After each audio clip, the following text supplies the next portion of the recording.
Hello, my name is Bryce Tubbs. I believe in taking naps. So, if you're tired, take a rest.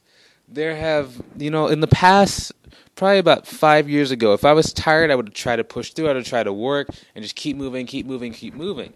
But nowadays, if I get tired, I know that a 30-minute nap really refreshes me. Because once you are able to really understand that a tired mind is going to cause you to either make mistakes or it's going to slow you down, you really start to appreciate that. Just take 10 minutes, 30 minutes, take a little break, recollect yourself, reconnect to your intentions and your purpose, and it's going to allow you to get the rest of the work that you have that day done faster. Okay, very important. For example, I was trying to get this spreadsheet to line up, all the formulas to line up, so that some of my different VAs could work on it at the same time.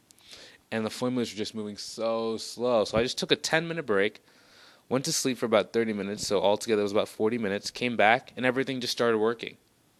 If you want little tricks and tips just like this to be able to grow your business faster with more success, and you enter this state of flow where things are effortless and easy, I recommend you go check out the link in the description below to my free group called Uncapped Growth Strategies. Have a great day. Talk to you soon and take it easy.